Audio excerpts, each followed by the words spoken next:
우리의 평범한 일상 위에 하나님의 신비가 임하는 시간입니다.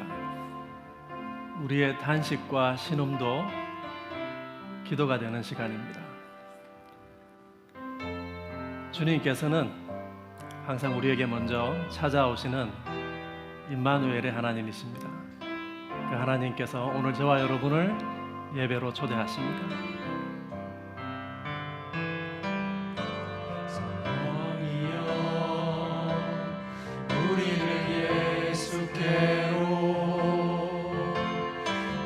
예수여 우리를 아버지께로 아버지 우리를 예수께로 예수여 우리를 성령께로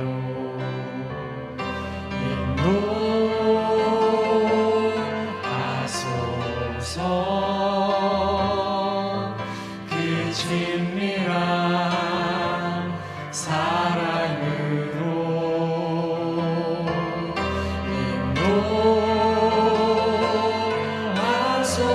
인도하소서.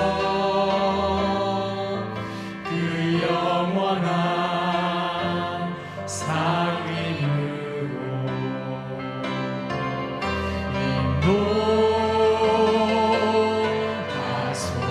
인도하소서. 그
우리는 세상을 살면서 많은 유혹 가운데 있습니다.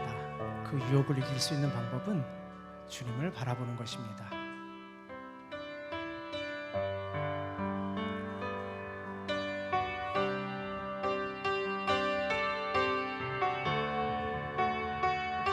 정결한 마음 주시옵소서.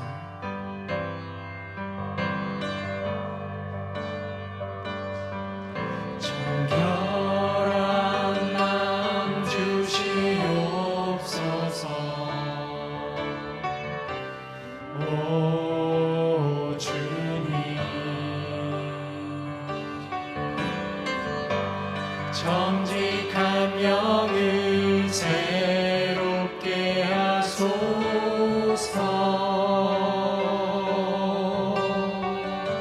정결한 마음 주시옵소서. 정결한 마음 주시옵소서. 오 주님, 정직한 영을 새롭게 하소서.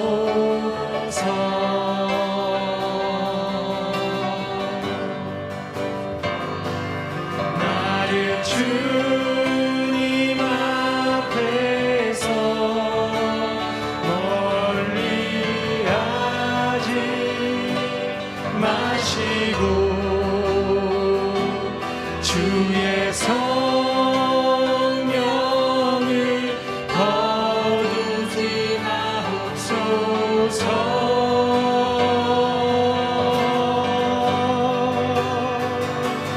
그 구원의 기쁨 다시 회복시키시고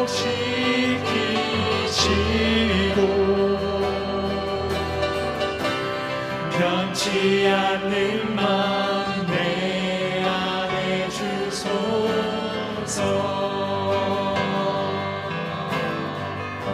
정결한 마음 주시옵소서. 정결한 마음 주시옵소서. 오 주님, 그렇습니다. 정직한 영을 새롭게 하소서.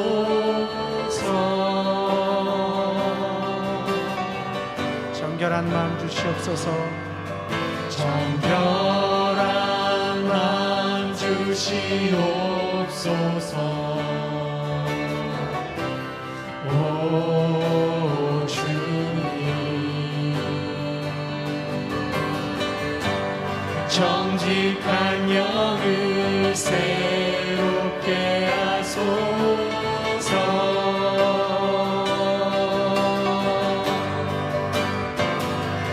나를 주님 앞에서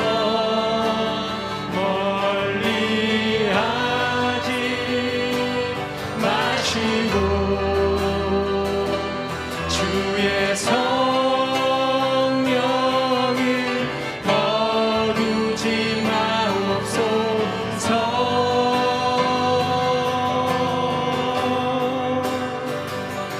그 구원의 기쁨 다시 회복시키시고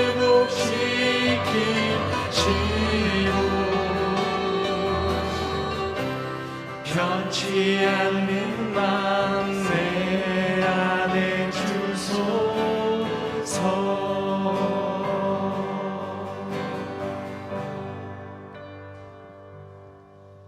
아멘. 그렇습니다. 주님은 우리를 늘 보호하고 인도하여 주실 것입니다. 나는 갈 길 모르니 주여 인도하소서. 어디 가야 좋을지 나를 인도하소서. 어디 가야 좋을지 하소서. 아무것도 모르니 나를 가르치소서. 어찌해야 좋을지 나를 가르치소서.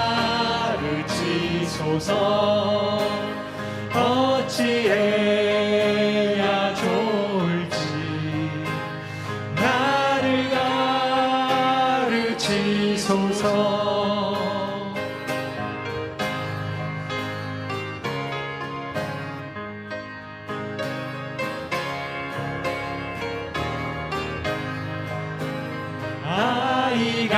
아이같이 어리니 나를 도와주소서.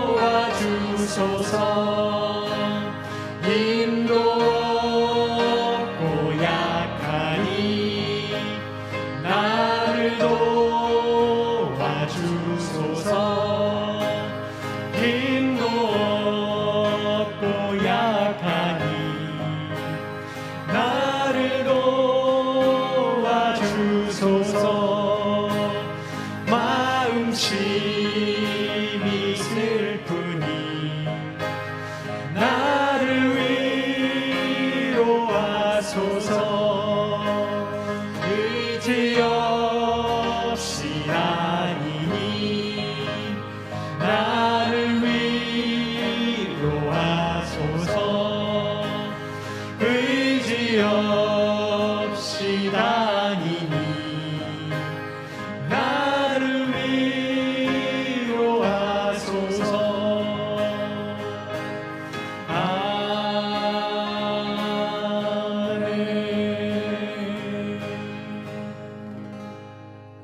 아멘.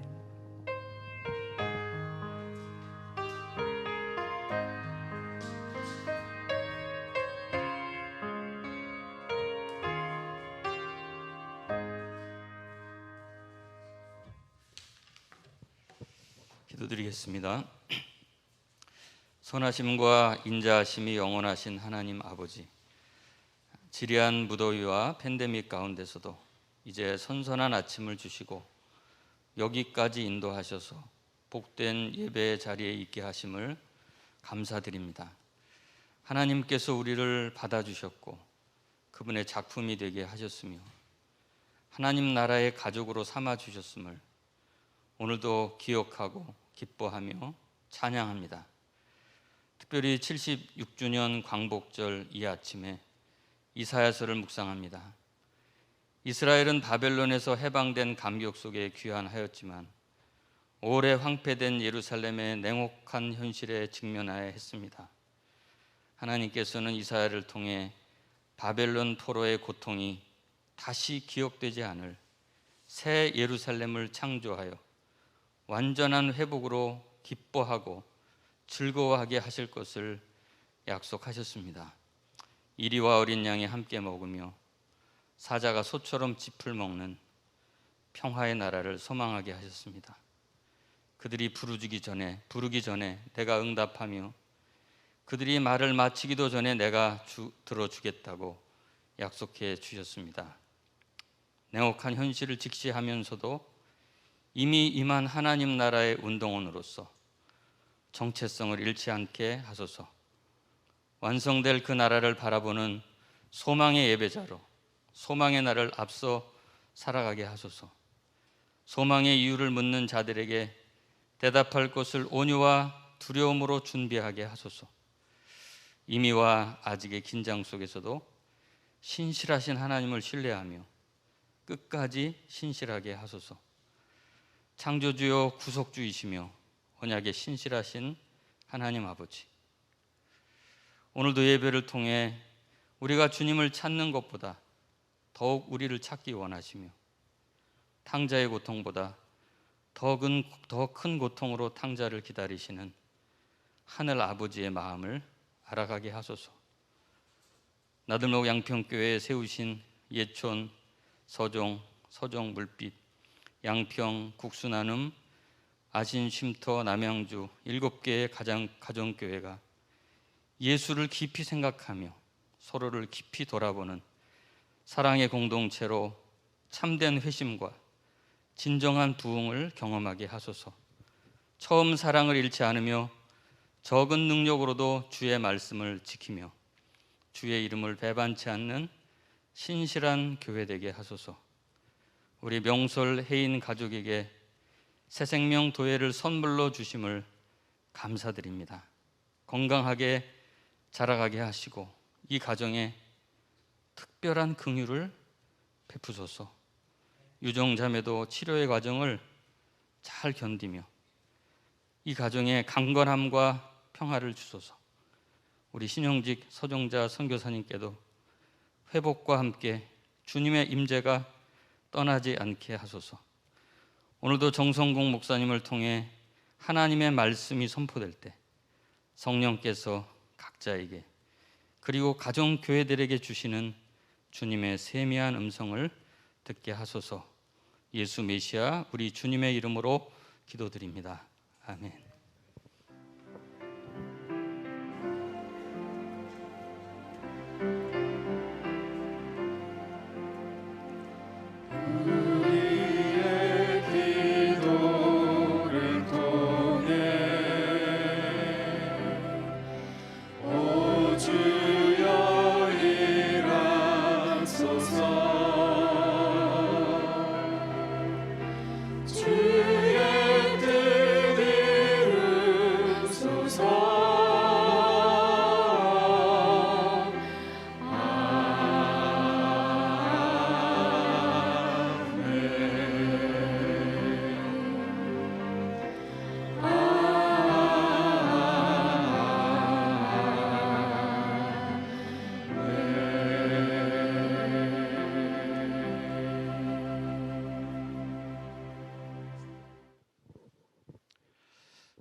네, 안녕하세요.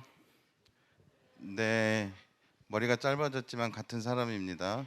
네, 오늘 또 기도하실 때 또 이 주보 보시고 우리 장익성 고혜진 목사님 소식 들으시고 많이 놀라셨겠지만 사실 이 수개월 전부터 고민이 시작됐고 또 저하고도 이야기를 오랫동안 같이 고민해 주셨어요. 그래서 또 이 아이들 진학 문제 또 보다 또 주거 문제 또 근무 문제 이런 복합적인 세 가지 문제를 어떻게든 같이 좀 해결해 보려고 애를 쓰고 해봤는데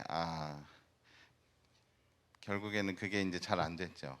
근데 그걸 잘 안 됐다기보다는 새로운 인도하심으로 받아들이기로 했고요. 우리 지금 오늘 또 가장 많이 나오신 것 같아요. 오늘 현장에 두 분 아끼시는 분들이 또 같이 나와 주신 걸로 알고 있는데요.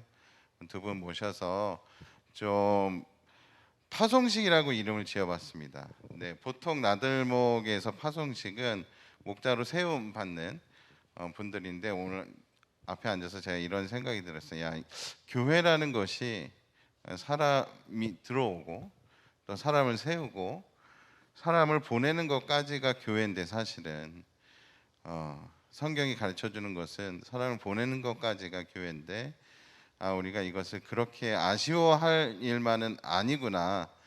근데 왜 이렇게 아쉽지? 이제 그런 마음을 가지고 이 자리에 섰습니다. 두 분 고혜진 목사님, 장익성 목사님 앞으로 나와 주십시오.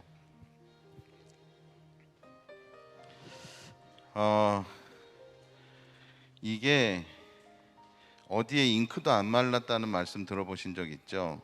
너무 급박하게 이거 어떻게 해야 되지? 이분들 이 귀한 분들 어떻게 해야 되지? 그래서 감사패를 준비했는데 감사패 잉크도 안 말랐어요. 그게 우리의 마음이에요. 정말로 이따 가져가서 잘 보세요. 잉크도 안 말랐어. 이걸 주문을 해야 돼 말아야 돼 그런 거 있잖아요. 감사패 고혜진 장익성 목자 하나님 나라 복음으로 공동체와 가정교회를 세우기 위해 애써주신 두 분의 헌신에 진심으로 감사하며 사랑의 마음을 담아 파송합니다. 그러므로 너희는 가서 모든 민족을 제자로 삼아서 아버지와 아들과 성령의 이름으로 세례를 주고 내가 너희에게 명령한 모든 것을 그들에게 가르쳐 지키게 하여라. 보아라, 내가 세상 끝날까지 항상 너희와 함께 있을 것이다. 2021년 8월 15일 나들목 양평교회 드림. 박수 한번 주십시오.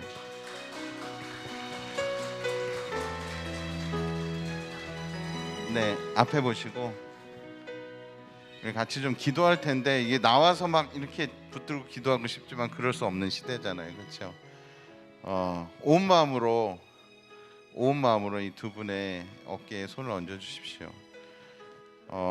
우리가 굳이 파송식이라고 이 짧은 세리머니를 파송식이라고 이 이름 붙인 이유는 정말 나들목에서 목자까지 자라나 주신 분들이에요, 그렇죠? 이분들이 또 다른 지역으로 가게 되는데 그곳에 분명히 어떤 모양으로든 교회가 설 것을, 그렇죠?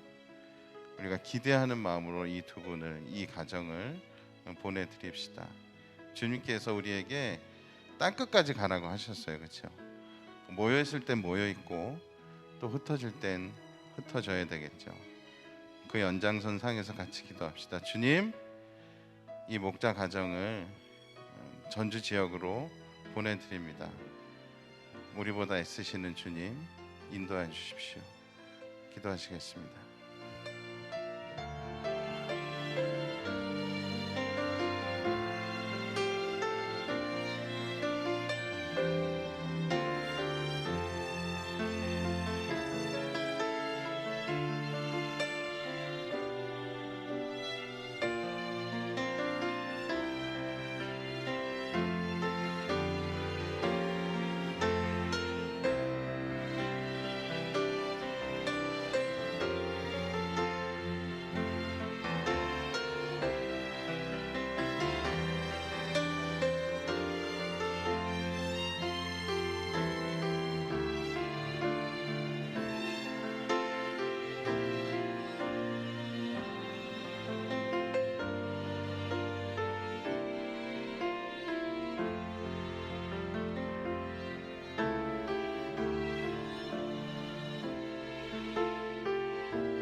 주님, 우리가 더 나누고 싶은 이야기들, 마저 해야 할 이야기들을 잠시 내려놓습니다.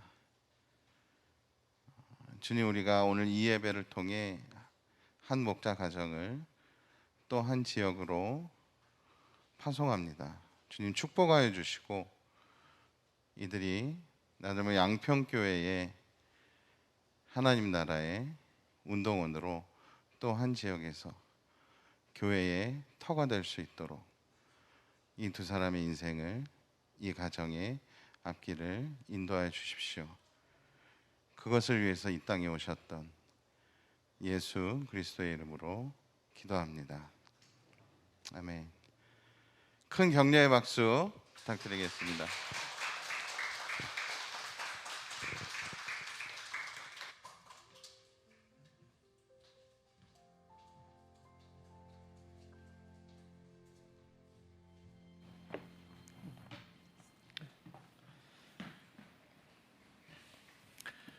여러분 반갑습니다. 네. 8월 셋째 주, 이제 더위가 좀 지나갔죠.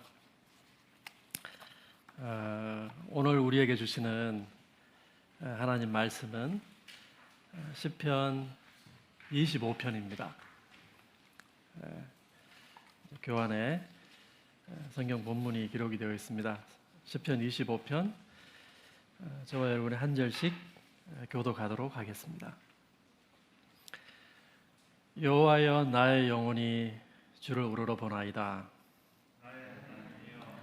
내가 주께 의지하여 싸우니 나를 부끄럽지 않게 하시고 나의 원수들이 나를 이겨 개가를 부르지 못하게 하소서. 주를 바라는 자들은 수치를 당하지 아니하려니와 까닭없이 속이는 자들은 수치를 당하리이다. 여호와여, 주의 도를 내게 보이시고 주의 길을 내게 가르치소서. 주의 진리로 나를 지도하시고 교훈하소서. 주는 내 구원의 하나님이시니 내가 종일 주를 기다리나이다. 여호와여, 주의 긍휼하심과 인자하심이 영원부터 있었사오니 주여 이것들을 기억하옵소서. 여호와여, 내 젊은 시절의 죄와 허물을 기억하지 마시고 주의 인자하심을 따라 주께서 나를 기억하시되 주의 선하심으로 하옵소서. 여호와는 선하시고 정직하시니 그러므로 그의 도로 죄인들을 교훈하시리로다.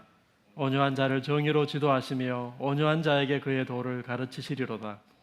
여호와의 모든 길은 그의 언약과 증거를 지키는 자에게 인자와 진리로다. 여호와여, 나의 죄악이 크오니 주의 이름으로 말미암아 사하소서. 여호와를 경외하는 자 누구냐? 그가 택할 길을 그에게 가르치시리로다. 그의 영혼은 평안히 살고 그의 자손은 땅을 상속하리로다.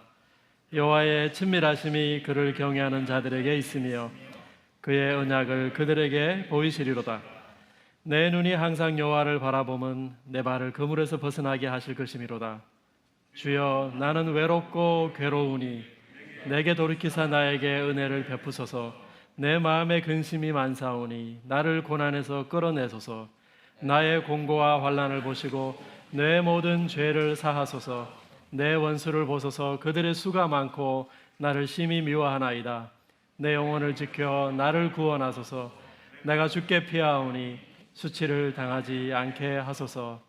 내가 주를 바라오니 성실과 정직으로 나를 보호하소서. 하나님이여, 이스라엘을 그 모든 환난에서 속량하소서. 아멘. 제가 잠깐 기도하겠습니다. 존귀하신 주님, 오늘 이 아침에도 저희를 불러주셔서 하나님께 감사와 찬양을 올려드립니다. 오늘 여기에 모인 그리고 각자의 자리에서 함께 예배에 참여한 우리 모든 가족들에게 하나님 말씀하여 주시옵소서. 우리 모든 사람들의 그 각자의 형편에 맞는 말씀으로 하나님께서 우리 마음 가운데 심어주시기를 간절히 소원합니다. 말씀을 전하는 자와 말씀을 듣는 모든 사람들이 한 하나님의 영에 인도함 받을 수 있도록 역사하여 주시고 성령 하나님 특별히 우리 심령을 조명하여 주셔서 말씀으로 깨닫게 하는 시간 되게 도와주시옵소서. 예수님 이름으로 기도하옵나이다. 아멘. 여러분 요즘 잠들 잘 주무십니까? 우리가 잠 못 드는 이유는 더위만은 아니죠. 우리가 한국 사회 속에서 얽혀서 살아가다 보면 잠 못 드는 밤이 참 많습니다. 스트레스가 많다는 것이죠. 그 중에서도 사실 다른 사람들이 나에게 어떤 잘못을 범했을 때보다 저 같은 경우는요, 내가 뭔가를 잘못했을 때 참 데미지가 커요. 새벽에 일어나서 이제 그 일이 자꾸 생각이 나는 거죠. 그리고 많은 경우에 제가 그 새벽 시간에 저에게 찾아오는 그 감정들, 도대체 이것이 뭐냐? 이것의 정체가 뭐냐? 사실 오랫동안 그것을 규명해 보려고 고민을 참 많이 했습니다. 자책이 들잖아요. 이걸 죄책감이라고 하는 것인가? 자책이라고 불러야 될 것인가? 이걸 우울감이라고 불러야 될 것인가? 그런데 꽤 시간이 지난 다음에 저는 제 심령 가운데 있는, 마음 가운데 있는 그것이 수치심이구나. 수치심이구나. 이게 수치심이라고 하는 것이구나. 그 한밤중에 나를 찾아온 그놈의 정체가 이게 수치심이라고 하는 것이구나 라고 하는 것과 부딪히게 되었습니다. 여러분, 이 수치심이라고 하는 감정은요, 정말 강렬한 감정입니다. 그래서 내가 어떤 수치심에 붙잡히게 되면요, 온몸에 땀이 나기 시작해요. 근데 잠은 잊어버렸다고 잊어버리셔도 됩니다. 그날 새벽에 잠은 다 잔 거예요. 근데 금요일마다 저희 가정교회는 가정교회 예배를 드리는데 식구들이 시인이 되어가고 있는 것 같아요. 네, 시인이 되어가고 있습니다. 보이지 않지만 우리 일상 가운데 임하는 그 하나님의 임재를 보는 눈, 그 눈을 회복하고 그 눈으로 자기의 삶을 열심히 해석들 하고 있습니다. 제가 여러분에게 시인이 되기 위한 팁을 좀 드릴까요?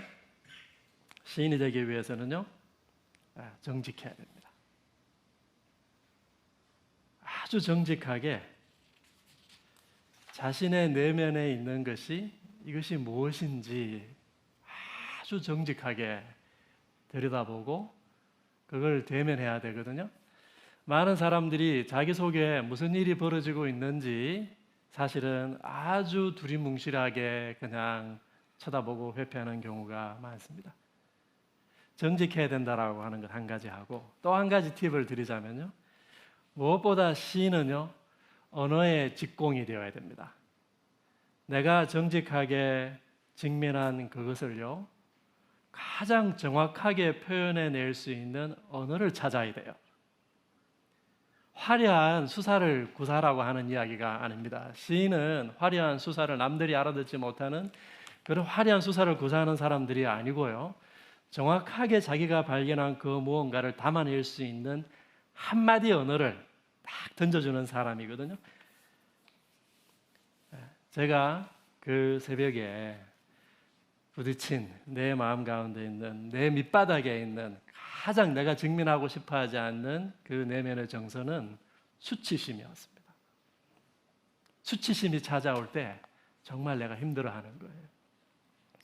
여러분, 시편 25편에서 무엇을 읽으셨습니까?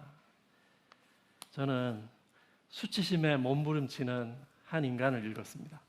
시편 25편은 수치심에 몸부림치는 한 인간의 성찰과 기도를 담고 있습니다. 이 시를 제가 여러분에게 계속 지금 개역개정을 드리는 이유는요, 세번역 성경이 너무 이 시를 다 풀어가지고 산문으로 다 만들어 놓았기 때문에 그렇습니다.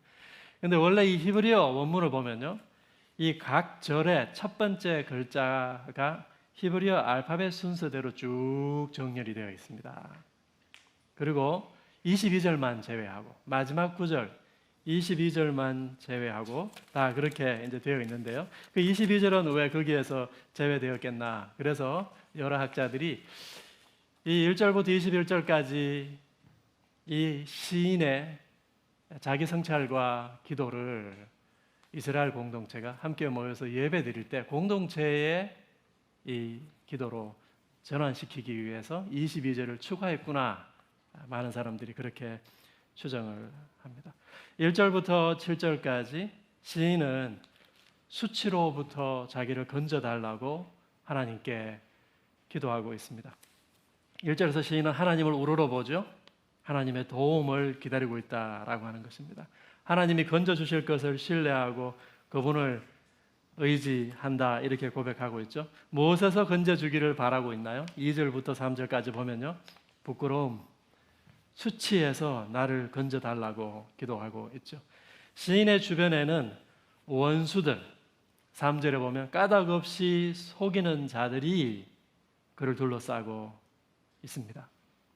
이들은 시인의 일상에서 지금 시인을 힘들게 하는 회방꾼들입니다. 이들은 멀리 있는 사람들이 아니고요, 아마 같은 동료 유대인들이었을 가능성이 큽니다. 시인은 지금 자기 옆에 있는 일상에서 부딪히는 어떤 사람들과 갈등 관계 속에서, 그들과의 대립 속에서 지금 심한 수치와 모욕을 당하고 있는 것 같습니다. 그래서 하나님께 나에게 이 수치로부터 좀 건져 주십시오. 그리고 그들에게 하나님 수치가 임하게 해 주십시오. 여러분, 수치심이 언제 찾아옵니까? 수치심은요, 내가 어떤 기대를 만족시키지 못했다고 생각할 때, 내가 내 스스로에게 부과하는 자기 비하의 감정입니다. 이해되시죠, 여러분? 내가 어떤 기대를 만족시키지 못했을 때 내 스스로를 자기 비하하는 거죠. 그것은 항상 어떤 기대를 전제하고 있습니다. 사회적 관습일 수도 있고요. 가족들의 기대일 수도 있습니다. 사회적인 금기일 수도 있죠. 여러분, 이 시인의 수치심은 어디에서부터 비롯되었나? 이 시인은 왜 이렇게 수치심에 시달리고 있는가? 제가 본문에서 한 두 가지 정도의 시나리오를 쓸 수 있다고 생각하는데요. 먼저는 주변 이웃들 있죠? 원수들이라고 표현하고 있는, 자기의 언어로 원수들이라고 표현하고 있는 이 자기 주변에 있는 동료, 인간들과 다툼이 있었던 것 같습니다. 그래서 그 속에서 조롱과 멸시를 받고 있습니다. 시인은 자신이 그들의 기대에 미치지 못했다라고 하는 걸 알고 있고, 그들도 이 사람이, 시인이 자신들의 기대에 미치지 못했다라고 하는 걸 알고 있죠. 비난했을 것입니다. 시인은 그 속에서 모멸감과 수치감을 느끼게 된 것이죠. 수치감을 느끼다가 이 시인이요, 재밌게도 4절부터 보면요, 하나님의 길을 가르쳐 달라고 막 기도합니다. 돌연. 왜 그럴까요? 돌연 하나님의 길을 가르쳐 달라고 기도하고 있습니다. 왜냐하면요, 제가 생각하기에는 시인이 스스로 생각하기를, 그들이 내가 왜 저 사람들의 기대를 만족시키려고 만족시키지 못해서 이렇게 수치감에 몸부림치고 있는가? 내가 왜 저 회방꾼들의 기대를 만족시키려고 하고 있지? 왜 그들이 하는 비난과 조롱에 내 마음이 무너졌지? 라고 질문하게 된 것 같아요. 여러분, 가능한 시나리오죠? 그래서 4절부터 6절에 보면 시인이 하나님의 길을 가르쳐 달라 이렇게 기도하고 있습니다. 타인들의 기대가 아니라 하나님의 기대가 무엇인지 가르쳐 달라고 하는 것이죠. 하나님의 눈이 아닌 타인의 눈을 만족시키려 했던 자신을 성찰하면서 시인은 6절에서 주님의 자비와 긍휼하심을 기대하고 있습니다. 여기서 긍휼하심과 인자하심이죠. 긍휼하심은요, 굉장히 여성적인 언어입니다. 마치 하나님께서 어머니가 나를 쓰다듬듯이 하나님께서 나를 쓰다듬어주고 달래주는 이미지가 이 긍휼하심이라고 하는 단어 속에 담겨 있다면, 인자하심이라고 하는 단어는 아주 유명한 히브리어 헤세드라고 하는 단어입니다.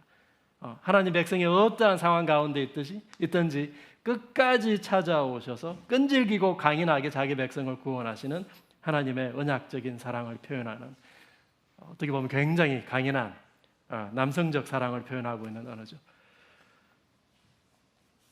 시인은 그 하나님의 긍휼하심과 인자하심을 기대어 가지고 7절에서 급기야는 자신의 죄악을 끄집어냅니다. 그의 젊은 시절의 죄와 허물을 생각하는 것이죠. 11절에서는 내 죄악이 크오니 사하소서 이렇게 기도하고 있습니다.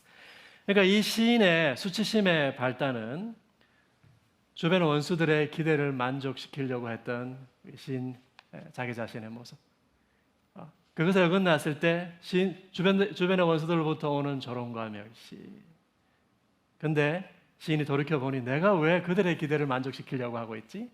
하나님의 긍휼과 인자하심을 구하고, 동시에 그렇기 때문에 하나님의 길과 하나님의 도가 무엇인지 하나님께 구하고 있는 것이죠. 두 번째 시나리오, 가능한 시나리오는요, 이 시인이 무슨 잘못을 저질렀어요. 먼저 이 시인이 지금 시 전체를 통해 가지고 자신의 죄와 허물에 대해서 이야기하고 있죠. 내 죄를 사하소서. 11절에 내 죄악이 크오니 사하소서. 우리가 잘못했을 때 우리의 잘못 놓치지 않는 주변 사람들이 있죠. 시인 주변에 있는 원수들이 아마 시인의 잘못을 보고 비난하고 멸시했던 것 같습니다. 자신의 죄를 돌아보니 부끄럽기 짝이 없습니다. 시인의 죄가 공개적으로 드러났고 원수들이 이를 공격하는 상황이라면 아마 수치심이 극에 달했을 것입니다. 22절에서 이스라엘 공동체 전체, 노래로 이 시 전체를 전환시켜 놓았습니다. 사실 이스라엘의 상황이 이 두 가지 가운데 어떤 상황이라 하더라도 아마 다 적용이 될 것입니다. 8절부터 14절에 시인은 주님의 도를 배우기를 간절히 기대합니다. 그래서 그 주님의 도를 배워서 어디에 이르기를 원합니까? 평안과 12절 14절에 보면요, 수치가 아니라 평안에 이르기를 간절히 원합니다. 이 수치심에서 벗어나고 싶은 것이죠. 여호와로부터 멀어지는 것이 아니라 여호와와 다시 친밀함을 회복하고 싶어하고 있습니다. 그리고 15절부터 21절까지 그 평안과 친밀함이 자기가 원하는 것이지만 지금 시인의 내면은 어떻습니까? 지금 시인의 내면은 정반대죠. 15절에 보면요, 마치 무슨 그물에 발이라도 걸린 사람처럼 시인은 수치심과 내적인 고통에 붙잡혀서 꼼짝을 하지 못하고 있습니다. 16절 이하에서 그 고통을 호소하고 있죠.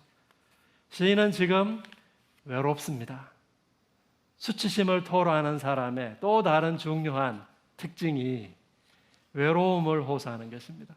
외로움과 근심과 고난과 공고와 환난을 당하고 있는데 18절에 보면 그것이 자기의 죄로부터 왔다. 내 모든 죄를 사하소서. 자신의 잘못으로 인해 비난당해 보신 분들이라면 시인이 자신의 감정을 표현하고 있는 이 단어들 아마 여러분 잘 이해가 될 것입니다. 19절 이하에 다시 원수들에 대한 이야기가 등장하죠. 그들의 수는 많고 이 시인을 노려보고 있습니다. 시인을 미워하고 있죠. 그들로부터 이 수치로부터 그리고 자신의 죄로부터 시인은 건짐받고 싶어합니다. 여러분은 무엇으로부터 건짐받기를 원합니까? 여러분, 죄라고 하는 것은요, 한국 사회 속에서 아주 구체적인 형태로 나타납니다. 죄가 그것이 외적으로 표현될 때는요, 미국 사회 속에 살고 있는 사람들에게는 달리 특별히 한국 사람들에게 한국 사회 속에서 주로 죄가 입고 나타나는 옷이 있다라고 하는 것이죠. 복음은요, 죄에 대한 해결이죠. 여러분이 만약에 건짐받고 싶은 무언가가 있다면, 여러분이 구원받고 싶은 어떤 문제가 있다면 사실 복음은 그 문제에 대해서 관심이 있는 것이죠. 우리가 구원이라고 하는 단어요, 헬라어로 소조라고 하는 단어인데, 소조, 이 단어의 원래 뜻은 그냥 건짐받다라고 하는 뜻이에요. 아주 평범한 단어예요. 구원받는다, 건짐받는다. 나에게 내가 건짐받아야 될 아주 절실한 문제가 있어요. 근데 복음이 우리로 하여금 그것에서부터 우리를 건져주신다라고 하는 것입니다. 하나님 나라가 우리 가운데 임할 때 어떻게 임합니까? 그 하나님 나라는요, 저와 여러분에게 아주 구체적인 모습으로 우리를 어떤 죄의 현실 가운데 해방시키는 모습으로 한국 사회 속에 살고 있는 사람들이 붙잡혀 있는 그 어떤 문제로부터 우리를 해방시키는 아주 구체적인 모습으로 하나님 나라가 우리 가운데 임한다라고 하는 것입니다. 그래서 여러분이 노임받고 싶어하는 그 문제는 무엇입니까? 오늘 시인은요, 수치심에서 건짐받기를 간절히 원하고 있습니다. 한국 사람들의 대표적인 부정적인 정서가 있다라고 한다면 아마 수치심일 겁니다. 제가 앞서 이야기했습니다만 수치심은요, 어떤 기대를 어겼다라고 하는 생각에서부터 시작됩니다. 내가 어떤 기대를 어겼어요. 그 기대는 내가 가지고 있는 기대지만 그 기대가 어떻게 형성이 되었습니까? 아마 내가 속해 있는 집단 속에서 형성이 되었을 것입니다. 그래서 내가 가지고 있는 기대는 대개는 타인들의 눈입니다. 타인들의 눈, 내가 속해 있는 어떤 집단의 눈, 집단의 관습일 수 있고요. 그 집단의 관습과 그 집단의 금기를 내가 어겼다, 거기에 이르지 못했다라고 하는 데서부터 오는 당혹감과 실망감이 있습니다. 수치심이 이렇게 시작합니다. 여러분, 수치심이라고 하는 것은 항상 부정적인 것만은 아니에요. 우리가 잘못했을 때 수치심을 느껴야 반성하게 되죠. 근데 이 부정적인 수치심은요, 그냥 자기 반성에서 그치지 않습니다. 자신에 대해서 실망하게 되고요, 자기 자신을 굉장히 부끄럽게 생각하게 되고요, 결국에는 자기를 비하하게 되죠. 그래서 많은 사람들이 자존감의 문제로 고민합니다. 그리고 그 사람 주변에는 그 집단의 기대를 어긴 사람에 대한 조롱과 비난하는 사람들이 그 주변에 있습니다. 그래서 한편으로는 내가 그들로부터, 자기를 비하하는 사람들은 내 주변에 있는 그 사람들로부터 버림받을 것에 대한 두려움이 그 사람 가운데 자리 잡게 되는 것이죠. 여러분 보세요, 이게 다 지금 연결되어 있습니다. 내가 누군가의 기대를 어겼다, 그 실망감과 당혹감에서 시작해가지고 그것은 자기 비하로 연결되는 것이죠. 그 자기 비하는 곧 내가 주변에 있는 다른 사람들, 내가 중요하게 여기는 그 사람들로부터 내가 버림받을 수 있다라고 하는 두려움을 초래합니다. 그래서 사람들이 그것을 숨기려고 하죠. 은폐하고 은닉하려고 하죠. 또 다른 한편으로는 나에게 수치를 준 그 사람들을 생각하면 원한이 생기기도 합니다. 그래서 수치심만큼 자기를 스스로 타인들로부터 소외시키는 정서가 없습니다. 이 수치심이라고 하는 것이 굉장히 강렬한 정서인데요, 그것이 나에게 찾아올 때 자기를 스스로 비하하고 자기를 소외시키고 자기를 숨기려고 하게 하고 결국에는 타인과의 관계를 깨어버리게 만들죠. 타인과 진정한 교제를 어렵게 만듭니다.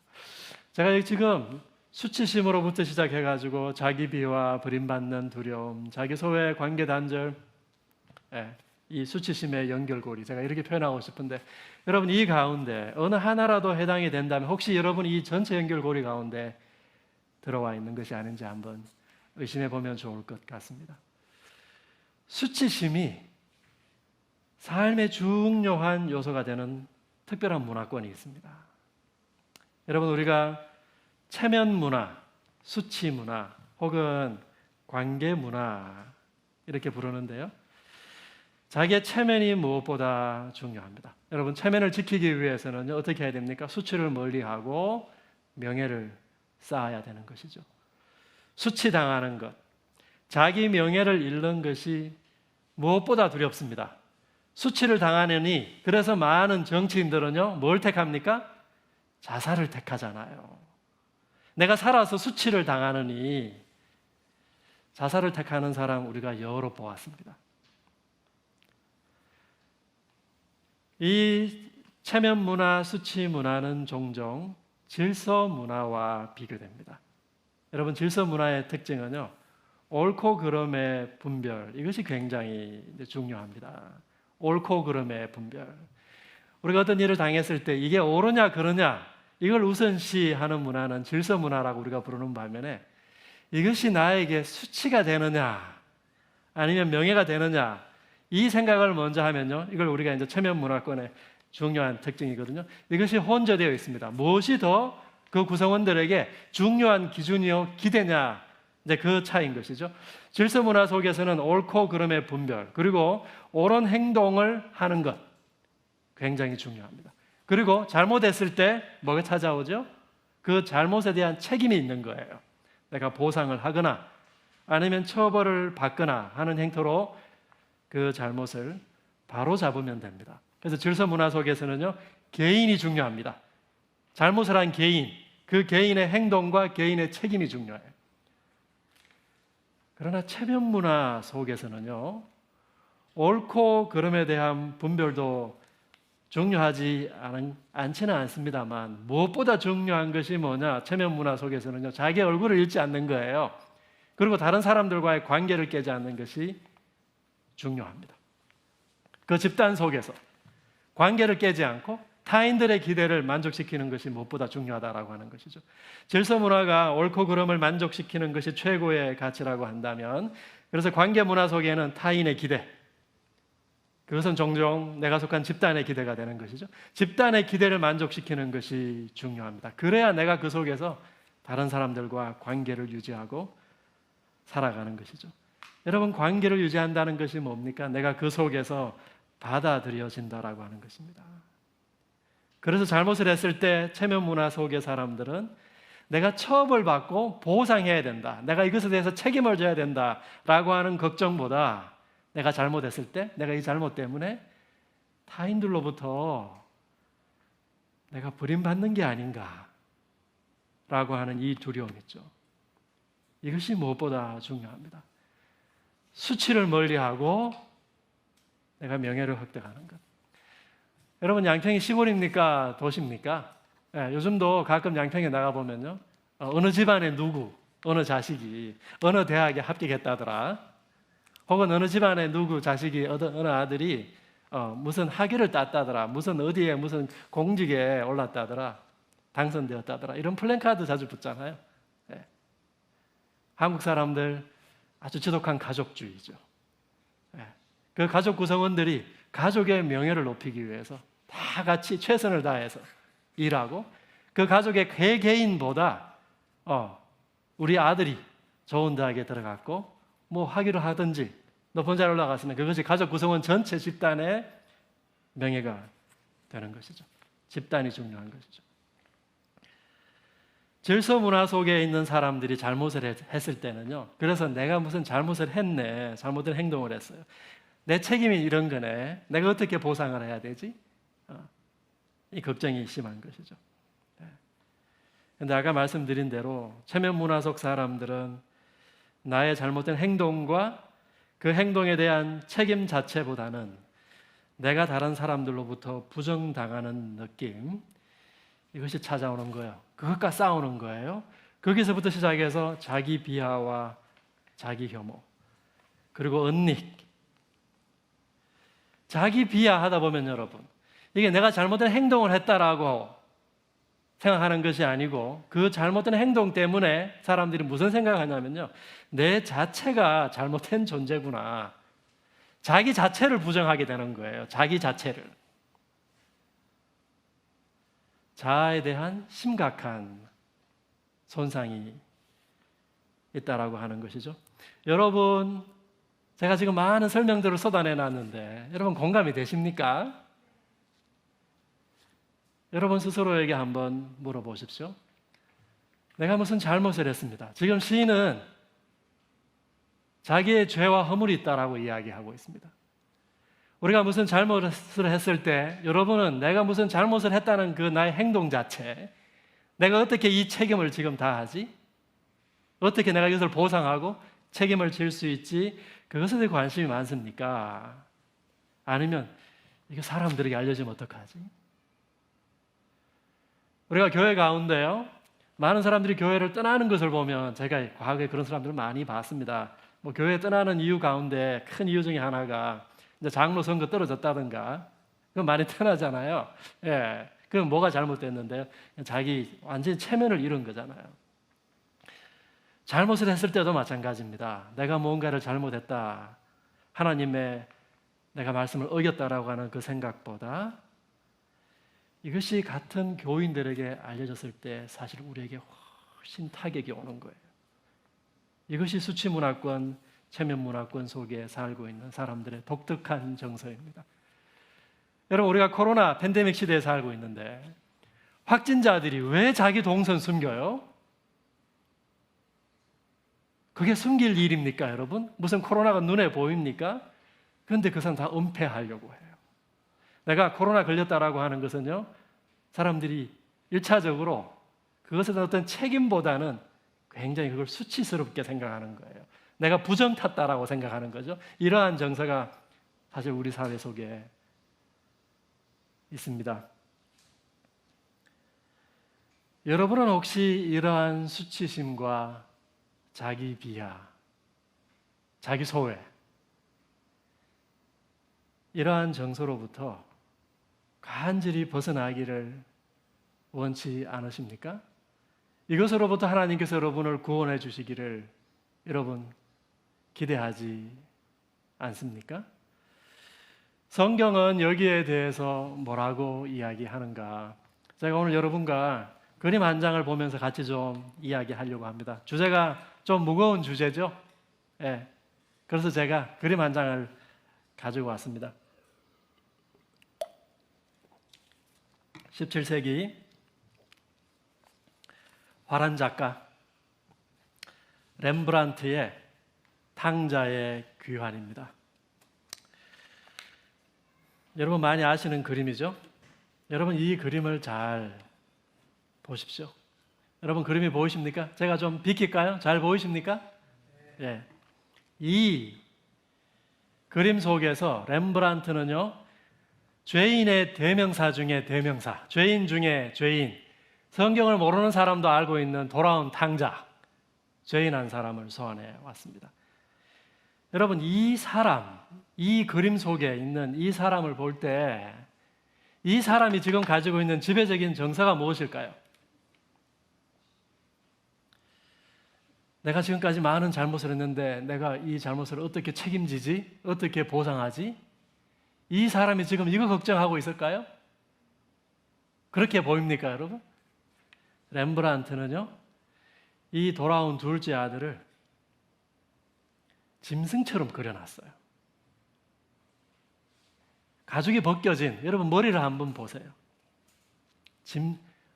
머리가 벗겨진, 가죽이 벗겨진 짐승 같지 않습니까?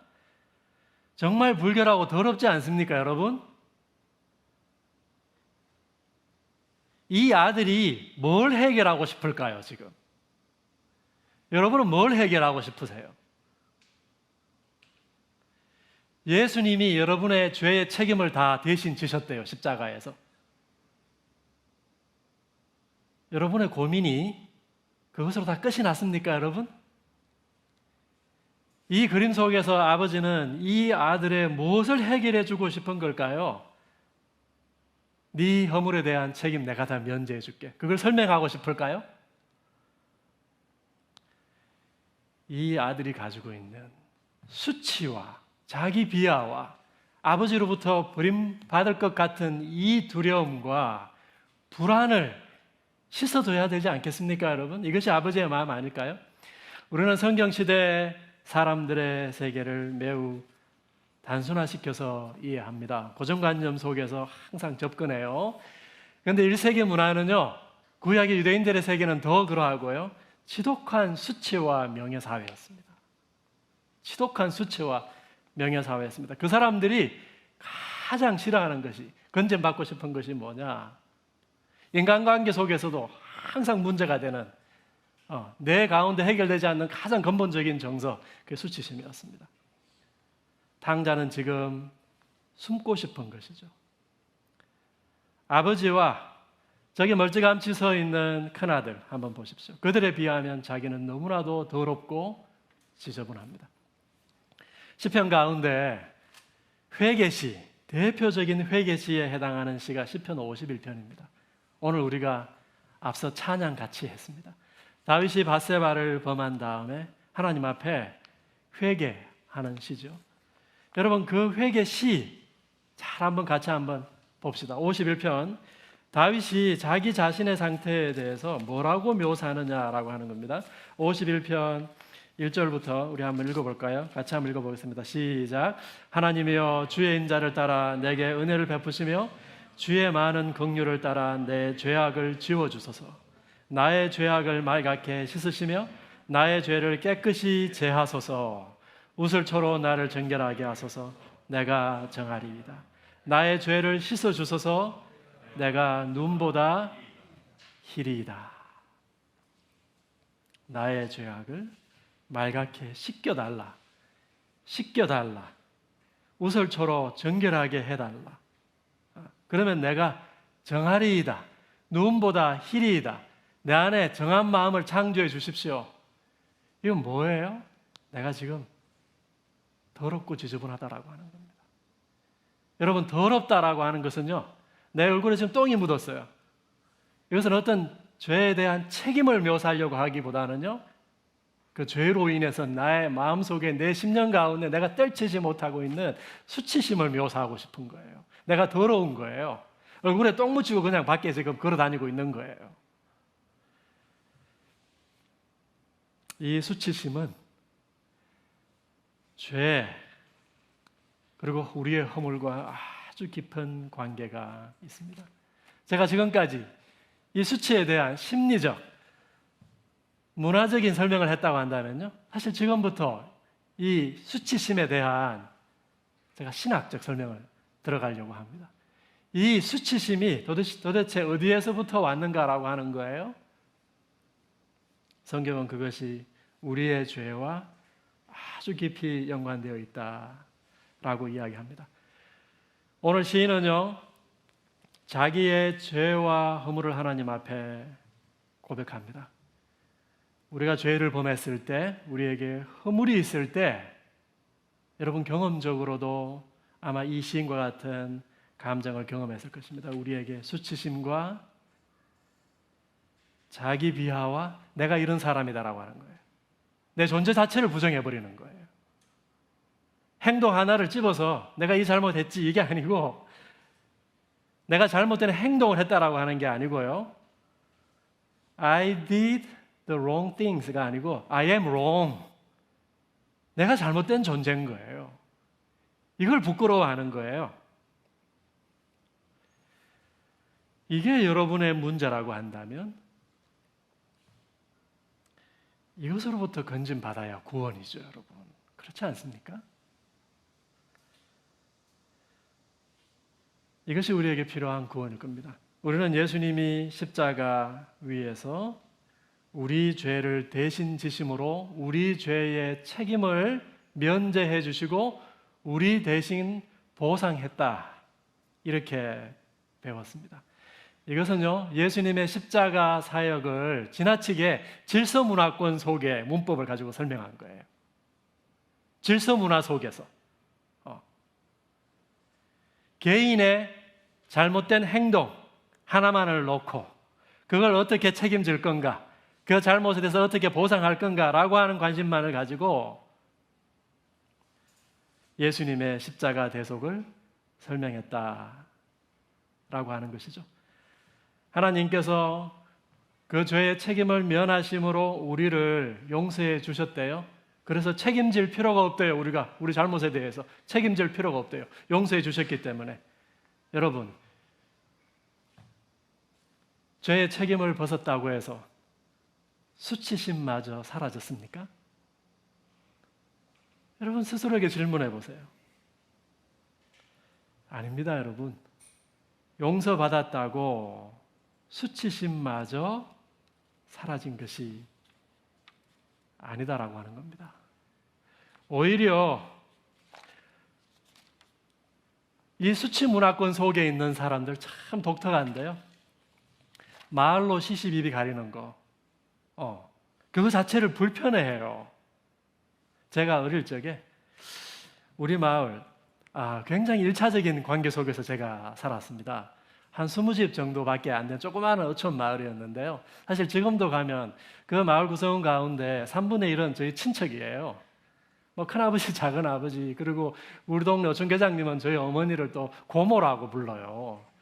다 이제 우리가 친척, 굉장히 일차적인 관계 속에서 제가 이제 자랐거든요.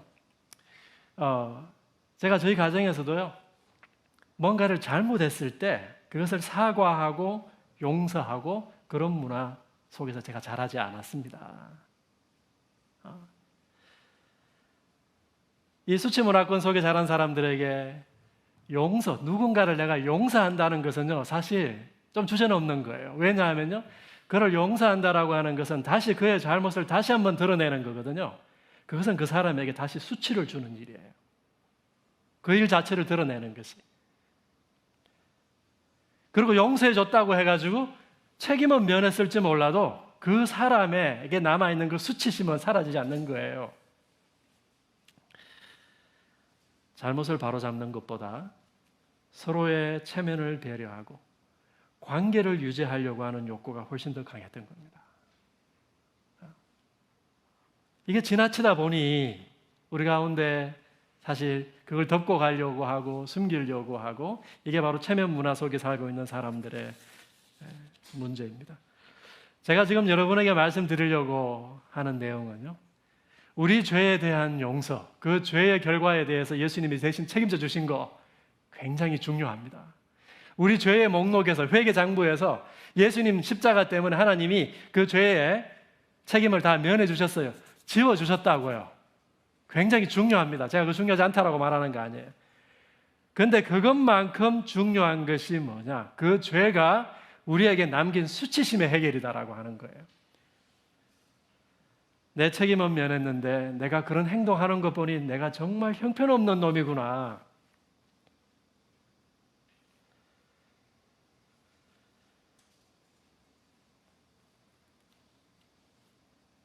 그래서 내가 타인들로부터 버림받을 수 있겠구나.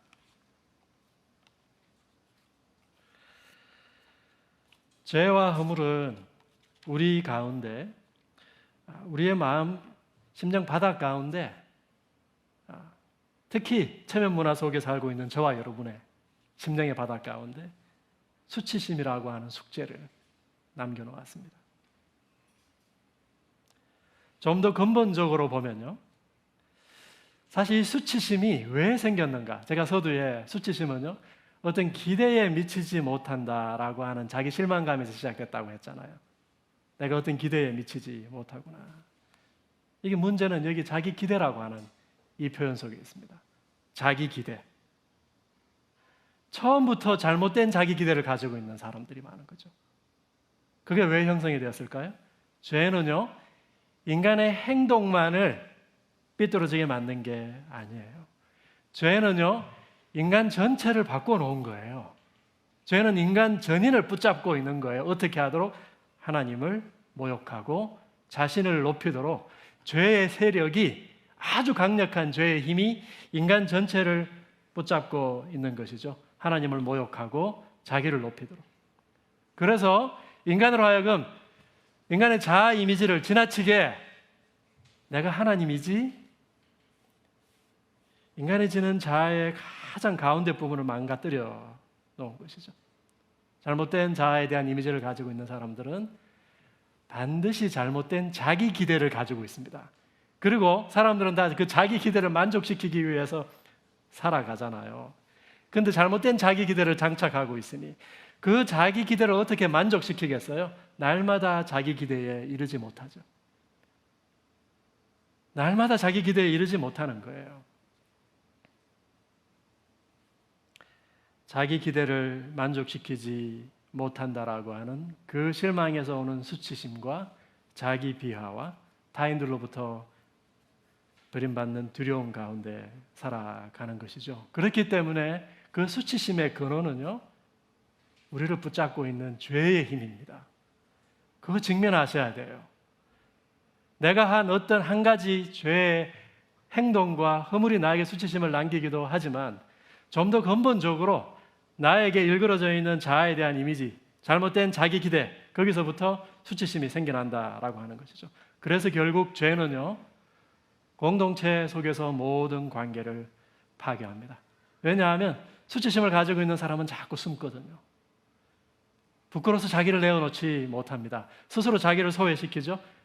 스스로 자기를 소외시키는 사람이 타인들로부터, 하나님으로부터 스스로 자기를 소외시키는 사람들이 어떻게 진정한 관계 속으로 들어갈 수 있을까요?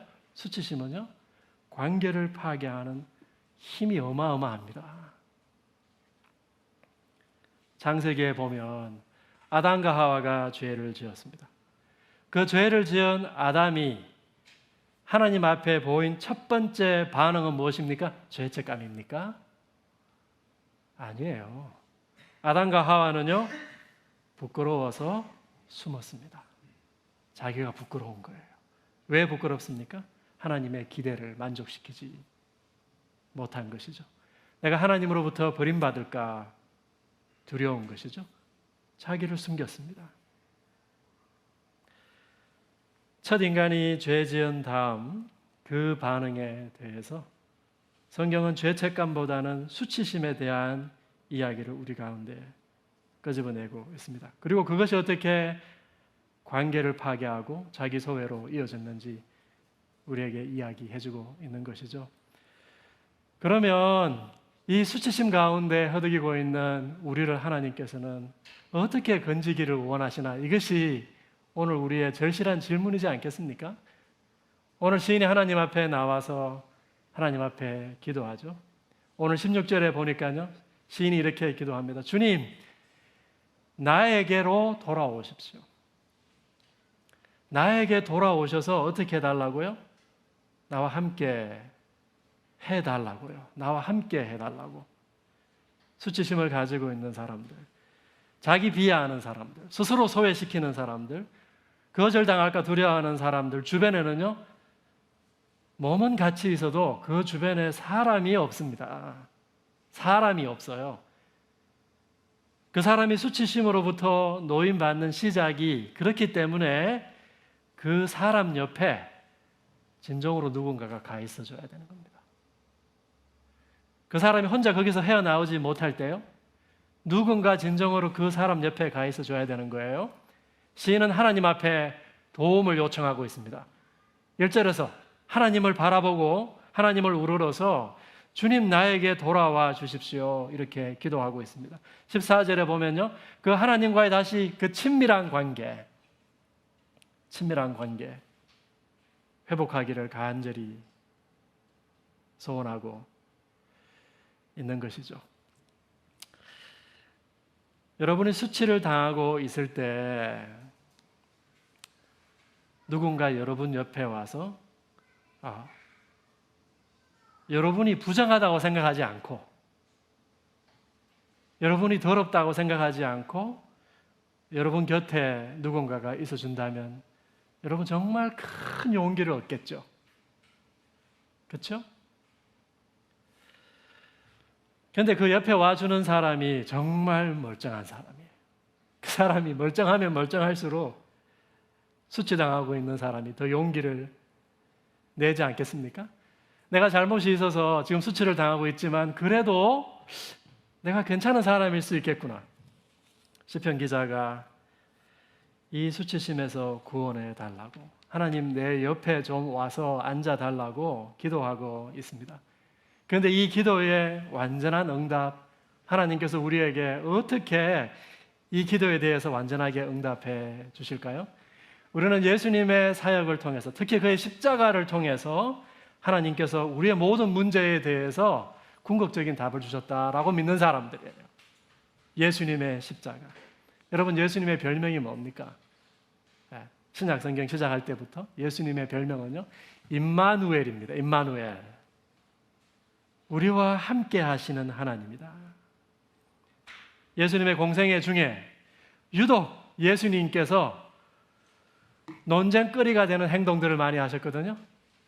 근데 그 논쟁거리가 되는 행동들 가운데 예수님 무슨 행동하셨냐면, 주로 예수님께서 사람들이 부정하다고 생각하는 사람들 있죠. 접촉해서는 안 되는 사람들, 그 사람들하고 만나고 그들과 접촉하시고 함께 하시는 장면이 많이 나오는 거예요. 그럴 때마다 논쟁이 일어났습니다. 유대인들과 바리새인들은요, 그들로부터 거리를 두고 싶어 한 거죠. 부정한 사람들로부터 거리를 두는 것이죠. 그들과 접촉하면 뭐예요? 그것만큼 수치스러운 일이 없는 것이죠. 여러분, 이것이 1세기 사회입니다. 그러나 예수님은 세리와 죄인들과 식사하시고 문둥병자들과 접촉하시고 이방인들 만나시고 장애자들 만나셨습니다. 당시의 기준으로 보면 이 사람들 다 부정한 사람들이에요. 이 사람들과 함께 있는 것 자체가 굉장히 수치스러운, 자기를 부정하게 만들어서 자기도 수치에 빠질 수 있는 일이다라고 하는 것이죠. 부정한 사람들, 내가 잘못된 존재다라고 생각하는 사람들, 그 사람들에게 예수님께서 의도적으로 함께 해주시고 그 사람들과 자신을 동일시하셨습니다. 동일시하셨습니다. 여러분, 이 동일시하셨다라고 하는 이 단어 정말 중요합니다. 예수님이 자신을 나와 하나로 여기셨다고요. 내 형편이 보잘것없고 수치스럽긴 하지만 예수님이 나와 같이 해주는 것을 보니 나도 괜찮은 존재일 수 있겠다. 예수님이 수치스러운 자들과 자신을 하나로 여기시고 그들의 모든 수치를 다 짊어지신 사건이 무슨 사건입니까? 그게 십자가죠. 우리는 그 십자가 사건을요, 예수님이 얼마나 큰 육체의 고통을 당하셨나 그러한 관점에서만 주로 접근합니다. 멜 깁슨이 만든 영화 Passion of Christ 보면 그 예수님이 당한 육체의 고통에 막 집중하잖아요. 이 서양 사람들입니다. 그런데 성경은요, 예수님이 얼마나 큰 고통을 당하셨는가에 대해서 큰 관심이 없는 것 같아요. 그런데 예수님이 온몸이 발가벗긴 채로 대중 앞에서 나무에 달려서 수치당하셨다라고 하는 것을 보도해주고 있습니다. 그 십자가 아래에 있는 사람들, 여인들, 로마 병정들, 유대인들이 예수님께 조롱하고 멸시했죠. 예수님이 십자가 위에서 극도의 수치를 당한 것이죠. 십자가 위에서 예수님은 수치심에 몸부림치고 있는 우리와 같은 형편 가운데로 내려오셨습니다. 여러분, 수치당할 때 제일 힘든 것이 자기 비하죠. 그렇죠? 자기 비하. 버림받는 것 같은 두려움, 자기 소외, 그리고 타인들에 대한 원망과 원한. 그런데 제가 수치당할 때 그때마다 아주 의도적으로 곰곰이 십자가를 생각합니다. 내가 수치심에 몸부림칠 때마다 십자가를 생각한다고요. 예수님도 수치를 당하셨는데 그분은 자기를 비하하지 않으셨어요. 수치를 당하셨는데 그분은 자기 비하하지 않으셨어요. 그분은 지금 수치를 당하고 있지만 진정한 하나님의 형상으로 그 십자가 위에 달려 계시는 것이죠. 여러분, 이게 뭘 말하나요? 우리가 사람들로부터 비난을 받을 수 있습니다. 수치를 당할 수 있습니다. 그러나 우리가 수치를 받을 수 있습니다만 그 동시에 우리가 하나님의 형상일 수 있다라고 하는 것을 예수님께서 십자가 위에서 보여주신 것이죠. 수치당한다고 해서 반드시 자기를 비하하거나 자기를 혐오해야 될 필요가 없다라고 하는 것이죠.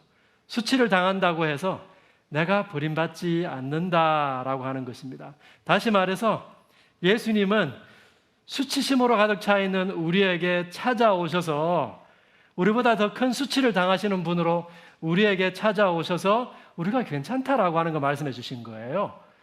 수치당하는 우리 전체의 수준을 올려주신 것이죠. 우리가 괜찮은 사람들이다라고 하는 거예요. 수치 가운데 달려있은 예수님은 진정한 하나님의 형상이죠. 우리가 하나님의 형상이라고 하는 이 사실, 변함이 없다라고 하는 것이죠. 여러분, 이 탕자의 귀환이라고 하는 이 그림 잘 한번 보십시오. 이 둘째 아들, 죄책감과 수치로 범벅이 되어 있지 않습니까? 아버지가 아들을 안고 있습니다. 아버지가 아들과 지금 같이 함께 있습니다. 다른 사람들은 지금 이 둘째 아들과 좀 거리를 두고 싶어 하는 것 같지요? 짐승 같은 더러운 모습으로 아버지 집으로 돌아왔습니다. 이 사람이 둘째 아들 맞나 싶을 정도로 망가져서 돌아왔습니다. 그렇죠? 근데 렘브란트는 이자가 이 집의 둘째 아들이 맞다라고 하는 것을 이 그림 속에 숨겨놓았습니다. 아버지는 본능적으로 아들을 보고 이자가 내 아들이 맞다라고 하는 것을 알아보았다라고 하는 것을 표현하기 위해서 이 그림 속에 이 탕자가 이 가문의 아들이 맞소. 그게 뭘까요? 여러분, 지금 이 그림 가운데 화면이 좀 어두워서 아마 잘 안 보이실 수 있는데요. 탕자의 그 오른쪽 허리춤에 당금이 꽂혀 있습니다. 렘브란트 시대의 귀족들은 당금을 통해서 자기 집안이 귀족 집안이다라고 하는 것을 표현했습니다. 수치스러운 모습으로 왔지만 이 사람이 아들이 아닌 게 아니라고요. 내 가운데 수치, 허물이 있지만 내가 이 아버지 집에 아들이다라고 하는 것을 아버지가 어떻게 확인시켜줘요? 큰아들과 다른 사람들은 멀찌감치 떨어져 있지만 이 아들에게 아버지가 찾아오신 거예요.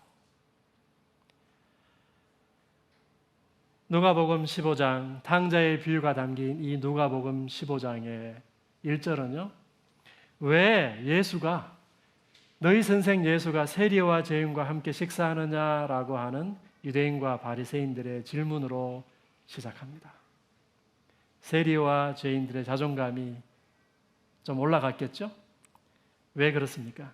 예수님이 그들과 함께 하셨다라고 하는 그 사실이에요. 하나님께서 우리와 함께 하시기 위해서 우리 가운데 찾아오셨다라고 하는 그 사실을 여러분 받으셔야 되는 거예요. 수치심은 그릇된 자기 기대에서부터 출발합니다. 우리에게 허물이 있지만 우리가 하나님의 형상이다 라고 하는 이 새로운 자아상에서부터 우리가 시작해야 됩니다. 예수님께서 우리가 찾아오셔서 그것을 보여주셨습니다. 시인은 6절에서 주님의 긍휼하심과 인자하심을 구하고 있습니다. 우리가 아버지로부터 용서받아도, 우리의 잘못에 대해서 용서받아도 수치심은 남습니다. 수치를 씻어주는 것은요, 한 번의 용서가 아닙니다. 우리가 단번에라고 하는 단어 참 좋아합니다. 예수님이 단번에 우리 죄 다 제거하셨다. 우리 죄의 책임 단번에 다 제거하신 거 맞아요. 그런데 우리 가운데 여러분, 그 수치심이 단번에 다 씻기던가요? 그 수치심이 어떻게 씻기는 줄 아십니까? 그 수치심은요, 지속적인 사랑을 받을 때 서서히 그 수치심이 씻겨지는 거예요. 하나님은 우리에게 다가오셔서 그분이 우리를 너무나도 사랑하신다라고 하는 것을 우리에게 보여주셨습니다. 그분이 우리를 얼마나 사랑하시는지 자기 아들을 내어주심까지 우리를 사랑하신다라고 선언하셨습니다.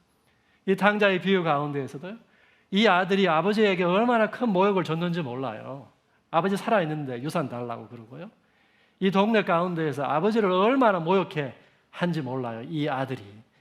자신을 모욕한 이 아들을 이 아버지가 지금 사랑으로 품어주고 있는 것이죠.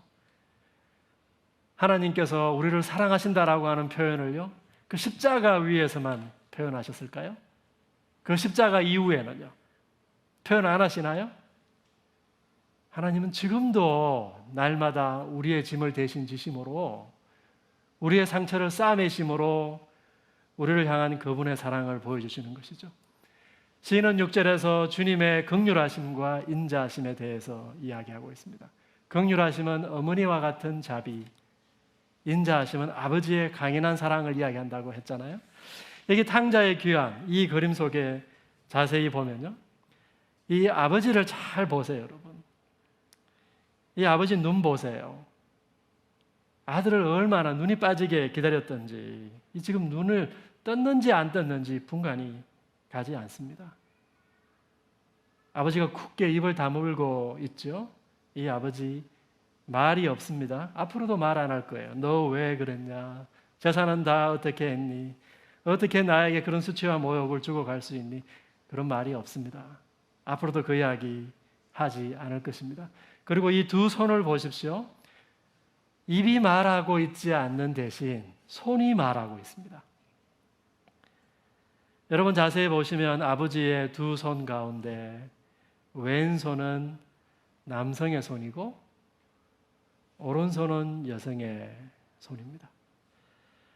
어머니의 손으로, 부드러운 손으로 이 아버지는 이 돌아온 탕자를 쓰다듬어 주고 있습니다. 괜찮다라고 하는 것이죠. 버림받을 것 같은 그 두려움을 달래주고 씻어주고 있는 거예요. 그리고 아버지의 강한 왼손으로 이 아들이 넘어지지 않도록 강하게 붙잡고 있는 것이죠. 수치심이 있는 사람이요, 그것을 씻을 수 있는 길은 지속적인 사랑을 받을 때입니다. 문제가 있어도 지속적인 사랑을 받을 때 내가 안전하구나. 여기에서는 내가 나를 숨길 필요가 없구나 라고 하는 것을 확인하게 된다라고 하는 것이죠. 하나님께서 우리 가운데 예수 그리스도를 십자가 위에 내어주심으로 그렇게라도 우리와 하나가 되시기를 원하셨다라고 하는 사실을 우리가 받을 때 우리가 하나님의 형상이다라고 하는 가능성을 보게 되어 있습니다. 내가 하나님처럼 이 땅 가운데 내가 살아야지. 그 잘못된 자아에서부터 내가 하나님의 형상이구나라고 하는 가능성을 우리가 마음속에 품게 되는 것이죠. 그리고 지속적인 하나님의 사랑을 받을 때 우리의 자아가 점점 단단하게 재형성되게 되어 있습니다. 하나님과의 지속적인 교제 속에서 오는 사랑이 우리를 수치심으로부터 건지는 거죠. 세 번째로 시인은 4절에서 주의 길을 내게 가르치소서 이렇게 기도합니다. 우리가 수치심에서 벗어나기 위해서는요, 그 수치심이 잘못된 기대에서부터 시작되었기 때문에 반드시 그 잘못된 기대가 교정이 되어야 됩니다. 명예와 수치가 일어나는 이 메커니즘 있죠? 그 메커니즘이 전복이 되어야 합니다. 내가 만족시키려고 하는 이 기대는 정당한 것인가? 그 집단에 의해서 형성된 내가 가지고 있는 이 기대는 이것은 성경적인 것인가? 우리가 어기지 않고 만족시키려고 하는 한국 사회의 기대, 그것은 도덕적으로 문제가 없는 것인가? 성경적인 건 둘째치고 도덕적으로도 문제가 없는 것인가? 예수님의 십자가는 예수에게 수치를 안긴 그 집단의 이상과 기준이 잘못된 것이었다라고 하는 것을 폭로하고 있습니다. 사람들이 예수님에게 수치를 안겼어요. 그런데 그들의 기대가 잘못되었다라고 하는 걸 예수님이 폭로하고 계세요. 빌라도는 로마 제국의 그 권력을 유지하기 위해서 그것의 위협이 될 수 있는 예수를 십자가에 못 박아 수치를 주고자 했습니다. 사두개인들 자신들의 종교적인 기득권을 놓지 않으려고 예수님을 십자가에 못 박았습니다. 유대인 대중들이요, 자신들의 기대에 부합하는 메시아가 아니라고 하는 이유로 예수를 십자가에 내놓았습니다. 예수님은 이 모든 기대들이 잘못된 것이었다라고 하는 것을 십자가에서 폭로하고 계십니다. 나는 저들의 기대를 만족시키지 않겠다. 나는 저들의 기대를 만족시키지 않겠다. 나는 차라리 수치를 당하겠다. 예수님이 십자가에서 만족시키려고 했던 유일한 눈은 무엇입니까? 그것은 아버지의 눈입니다. 예수님이 십자가 위에서 만족시키려고 했던 유일한 기대는 아버지의 기대였다라고 하는 것이죠. 여러분, 여기에서 명예와 수치의 전복이 일어나는 거예요. 우리 삶 가운데에도 이 명예와 수치의 전복이 일어나야 됩니다.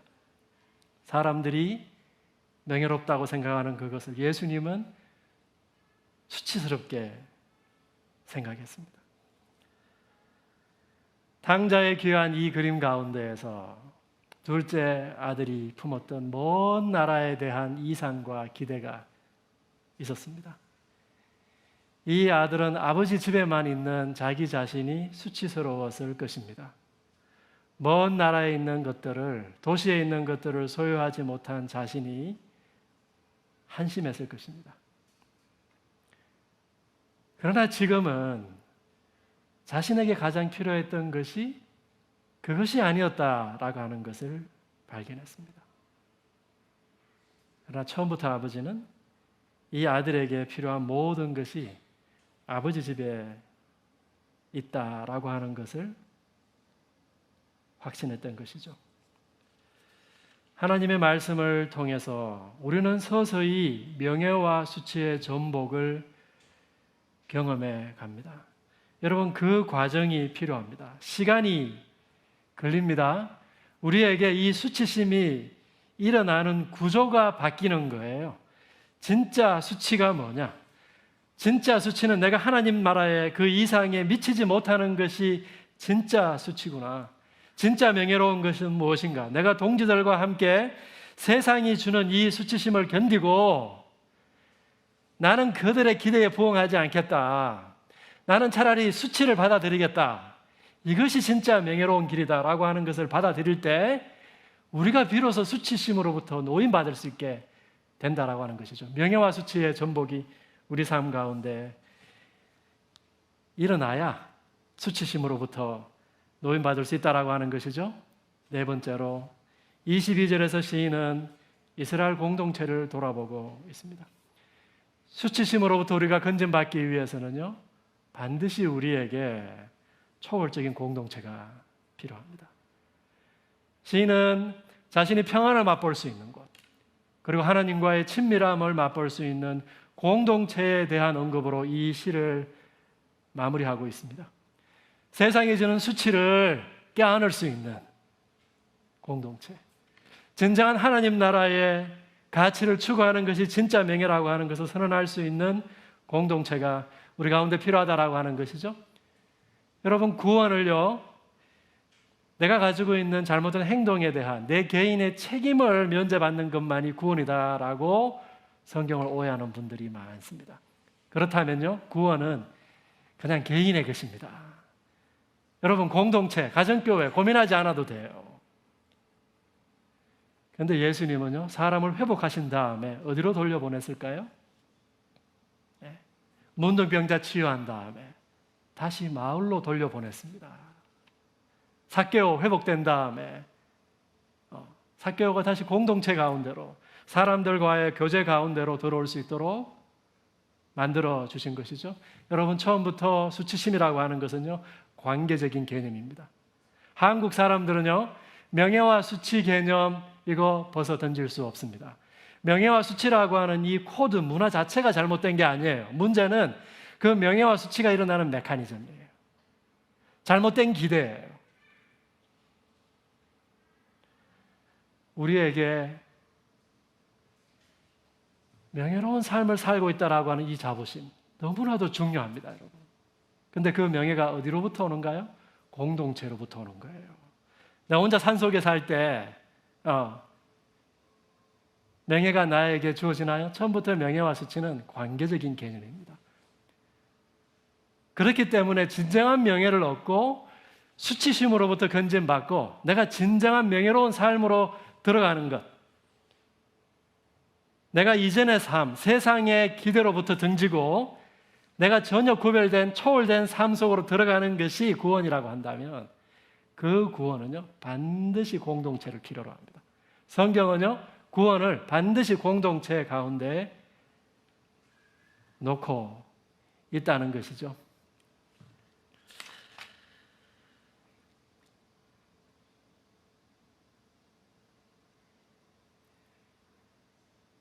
우리를 가족으로 받아들여 줄 수 있는 공동체 속에서 예수님을 대신해서, 하나님을 대신해서 우리와 함께 있어 줄 사람, 나를 부정하다고 생각하지 않고 나와 함께 있어 줄 사람,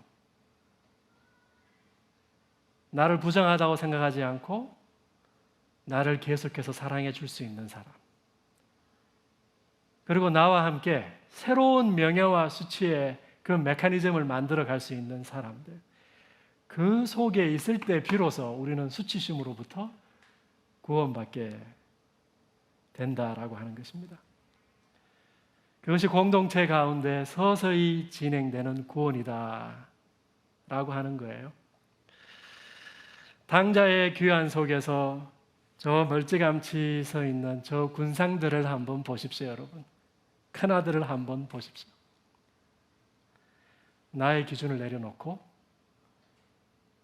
아버지와 동생의 포옹에 동참할 것인가? 그냥 여기에 서 있을 건가? 저 큰아들 옆에 있는, 저 앉아있는 검정색 모자 쓰고 있는 사람 있죠? 저 사람은 누군가요? 성경에 등장하지 않는 인물이죠. 17세기 렘브란트 시대에 그 화란의 목사님들, 신학자들은 이 탕자의 비유를 해석할 때 꼭 이 비유를 바리새인과 세리의 비유와 연관시켜서 해석을 했대요. 저 뒤에 있는 쭈그리고 앉아 있는 사람은 가만히 보면요, 뭔가를 움켜쥐고 있어요. 이게 잘 안 보입니다. 시꺼먼 뭔가를 움켜쥐고 있습니다. 뭘까요? 네, 아마 돈 주머니일 겁니다. 세리가 지금 돈 주머니 움켜쥐고 있는 거예요. 내가 수치스럽게 살더라도 난 이거는 포기하지 못한다. 움켜쥐고 있는 것이죠. 그런데 그 세리의 얼굴에 지금 표정이 없습니다. 나도 저렇게 안길 수 있을까? 나의 이 수치와 자기 비하, 사람들로부터 버림받는 두려움, 나도 씻을 수 있을까? 제가 지금 여러분에게 보여드리고 있는 이 탕자의 귀한 그림은요, 실제 그림보다 앞부분이 좀 잘렸습니다. 렘브란트는 밝은 빛이 아버지와 아들을 비추고 있고 그 앞에 넉넉한 이 무대와 같은 이 발판을 조금 더 넓게 처리했습니다. 무슨 말을 하고 있는 걸까요? 이 그림을 지켜보고 있는 사람들에게 말을 거는 거죠. 앞부분을 남겨놓음으로써 당신은 지켜만 볼 것인가? 아니면 이 그림 속으로 뛰어들 것인가?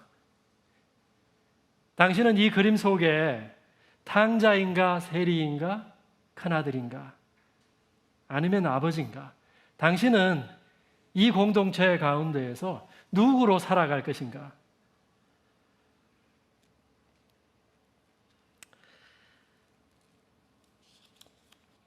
한국 사회의 명예와 수치 코드, 여러분 정말 스트롱하죠. 우리 공동체가 어중간하게 우리 가운데 있는 이 수치심을 회피하면요, 아마 잡아먹힐 겁니다. 여러분 가운데 있는 그 수치심, 그것이 어디에부터 왔는지 여러분 적당하게 세상의 기대도 만족시키고 하나님께도 한 다리 걸쳐놓고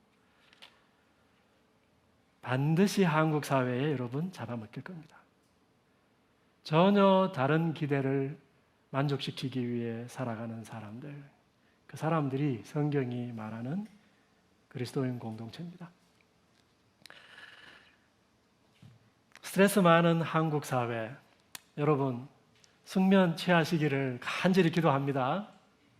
여러분 다 숙면 취하시기를 간절히 기도합니다. 시편 127편에 제가 농담처럼 그 구절 적어놨습니다. 여호와께서 그의 사랑하는 자에게는 잠을 주시는도다. 수치심으로부터 자유한 여러분 꿀잠 다 주무시기 바랍니다. 시편 25편이 성찰과 기도로 구성되어 있다라고 하는 거 여러분 다시 한번 기억하셔야 됩니다. 우리가 하나님 앞에 우리 밑바닥 가운데 있는 우리의 실제 모습을 가지고 나가야 된다라고 하는 말이죠. 이 시간 하나님 앞에 우리의 수치심을 가지고 하나님 앞에 나아가도록 하겠습니다. 한 1분간 침묵하도록 하겠습니다.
이 시간은 우리의 예배 가운데 가장 소중한 시간입니다. 여러분의 가장 가운데 부분, 그것을 가지고 하나님 앞에 나아가는 시간입니다. 집에서 함께 예배에 참여하시는 분들 집중하시고 이 시간만큼은 우리가 하나님 앞에 우리의 마음을 내어 보여드리는 시간이 되었으면 좋겠습니다.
드리는 예배 하나님께 드리면서 우리 함께 찬양할까요? 여호와께 돌아가자.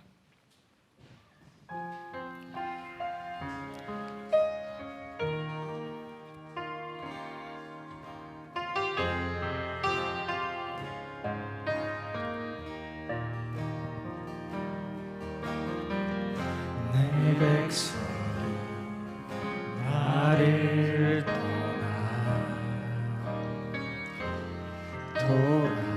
돌아섰지만 내 사랑이 내 백성을 포기 못하니 내 모든 것 내어주고 나 그들을 얻으리라. 여호와께 돌아가자.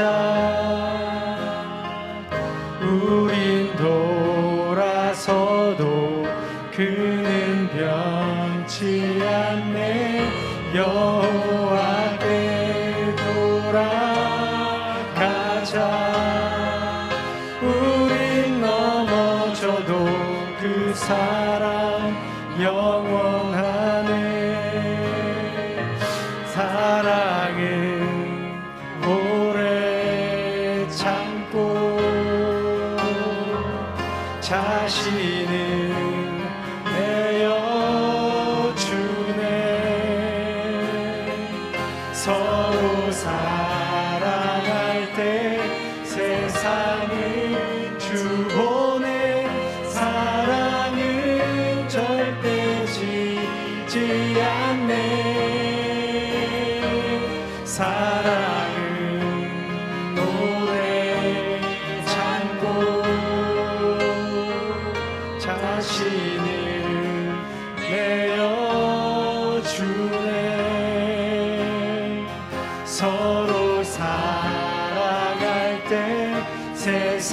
사랑은 주보내 사랑은 절대 지지 않네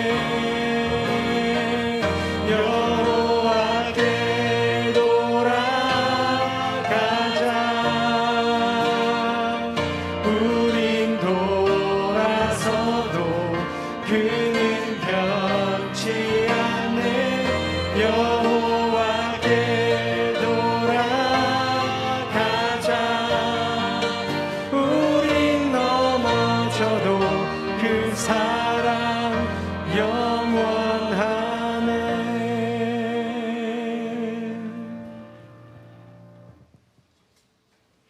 이제는 우리를 위해 십자가의 고통과 수치를 당하신 우리 주 예수 그리스도의 은혜와 죄인들을 위하여 독생자를 아끼지 아니하신 하나님 아버지의 긍휼하심과 인자하심과 지금도 우리 가운데 찾아오셔서 아버지 집으로 우리를 이끄시는 성령 하나님의 역사하심이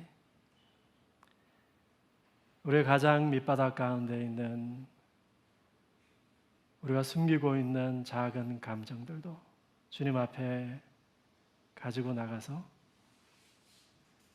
하나님 앞에 내어놓기를 건진받고 구원받기를 간절히 소원하는 여기 모인 사랑하는 주의 자녀들의 머리 위에와 저들의 가정과 저들의 일터와 주께서 피 흘려 값주고 세우신 사랑하는 나들목 양평 교회 위에 이제로부터 영원토록 함께 계시기를 축원하옵나이다. 아멘.